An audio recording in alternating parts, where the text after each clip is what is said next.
ये dollar mulching वाले dollar हैं।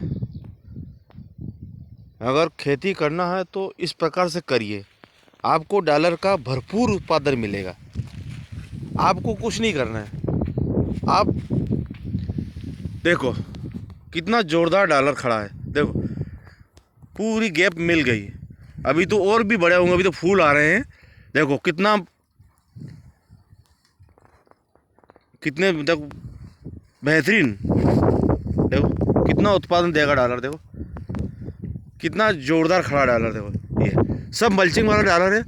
आपको मल्चिंग वाला डॉलर में कुछ भी नहीं करना है, आपको बस मल्चिंग में बिछाएं और उसमें एक एक दाना लगा दें।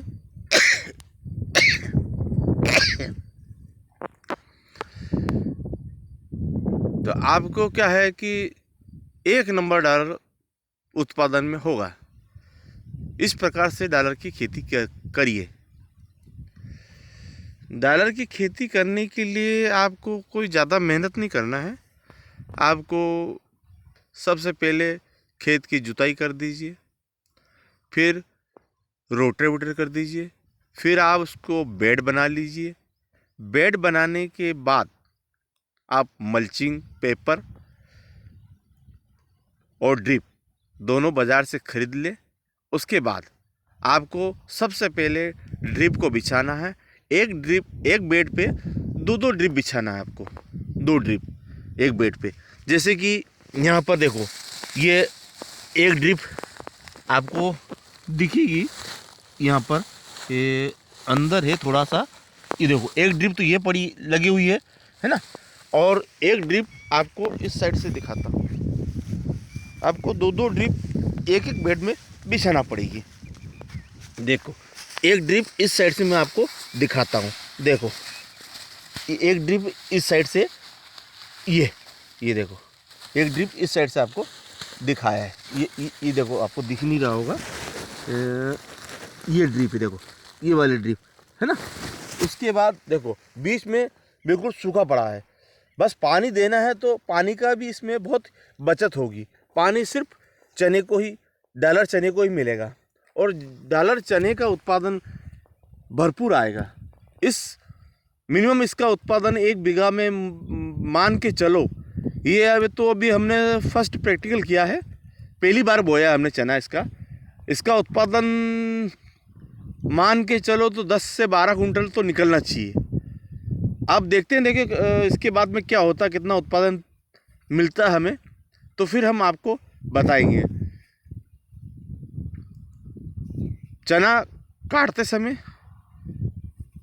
और निकालते समय हम इसको पूरा ध्यान रखेंगे कि 1 बीघा या ये 2 बीघा के चने हैं, ये कितना कुंटल पैदा होता है।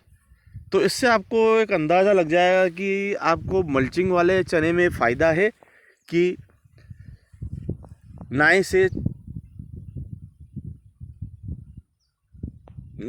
से बोने में, नाई द्वारा, ट्रैक्टर से नाई के द्वारा बोने में आपको फ़ायदा है।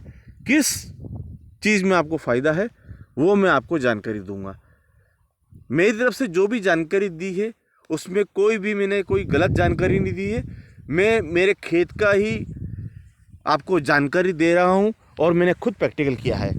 मैंने इसमें पहले प्याज रोपाई करी थी, नासिक प्याज चोपा था मैंने। एक ही मल्चिंग पेपर पे 2 फसलें ली मैंने। आप भी एक मल्चिंग पेपर से 2 फसल ले सकते हैं, तो आपको खर्चा नहीं लगेगा ज़्यादा। आपको 2 बार मल्चिंग बिछाने की ज़रूरत नहीं पड़ेगी। आप सबसे पहले बारिश में नासिक प्याज के लिए मल्चिंग बिछा दो और उस पर नासिक प्याज का उत्पादन ले लो। आपको मैंने वो नासिक प्याज का वीडियो नहीं शेयर किया है, अगली बार मैं नासिक प्याज का वीडियो भी शेयर करूँगा और आपको मैं दिखाऊँगा कि इसमें आपको कुछ भी नहीं करना है। आपको गर्मी में बेड बना लो। सबसे पहले गर्मी में पानी आने से 10-15 दिन पहले बेड बना के रख दो। उसके बाद आपको क्या करना है कि जब आपका प्याज चुपाई का समय आ जाए उसके 10 दिन पहले आप खेत में मल्चिंग पेपर और ड्रिप बिछा दें। ड्रिप बिछाने के बाद आप चौपाई से 10 दिन पहले ही आपको गीला कर दो खेत को, अच्छा बढ़िया गीला कर दो। उसमें आप ट्राइकोडर्मा चला दो, सुडोमोनास और जैविक एक आता है कीटनाशक, जैविक कीटनाशक, सब जैविक ही चलाए हमने। जैविक से दो फायदे होते हैं, एक तो आपकी भूमि का सुधार होता है और दूसरा प्रकृति को किसी प्रकार का कोई नुकसान नहीं होता है और अपनी भूमि भी उपजाऊ होती है। इससे आपको प्रकृति में भी आपको मदद करने में एक सहयोग प्रदान करते हैं। किसान लोग ज़्यादातर रासायनिक पे बहुत ज़्यादा ध्यान देते हैं। रासायनिक पे इतना ज़्यादा ध्यान दे रहे हैं लोग कि एक एक बीघा लहसुन में मतलब आप मान लो कि 2-2 3-3 बोरी डीएपी डाल देते हैं। उनको उत्पादन तो मिल जाएगा इस साल, पर आने वाले समय में उनको खेत में इतना नुकसान हो जाएगा कि आप बस इतना हार्ड हो जाएगा खेत की उनकी आने वाली पीढ़ी उस खेत से कमाने में कैसे कमाएगी, कमा नहीं पाएगी। इसलिए आपसे अनुरोध है कि जितना हो सके उतना आप जैविक पे ध्यान दें। किसान भाई यही गलती करते हैं कि रासायनिक फुल मात्रा में, एक तो खर्चा बढ़ जाता अपना, इसीलिए अपने को फ़ायदा कम और नुकसान ज़्यादा हो रहा है खेती में। खेती से उत्पादन भी कम आ रहा है। उत्पादन कम आने का एक ही कारण है कि आपको जैविक पे ध्यान देना पड़ेगा। रासायनिक खादों से, रासायनिक दवाइयों से आपका खेत बहुत हार्ड हो गया है। पहले आपने सुना होगा कि 20-25 हार्स पावर का ट्रैक्टर पर्याप्त होता था।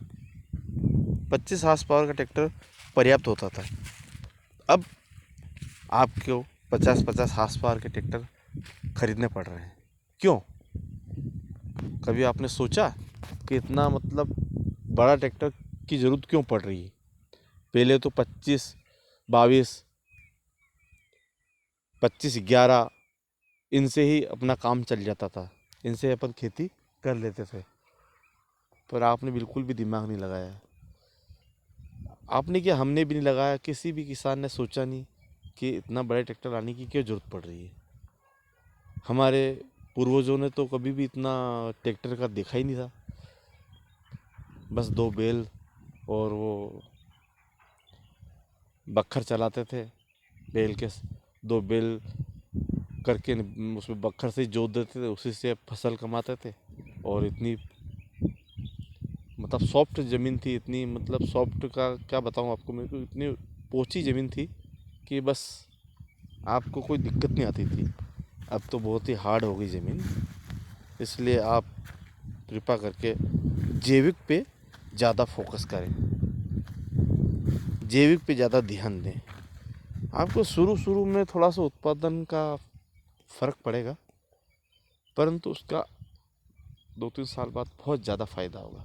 और उस जैविक खेती से आपको दवाइयों का इस्तेमाल कम करना पड़ेगा, प्रकृति को नुकसान नहीं होगा।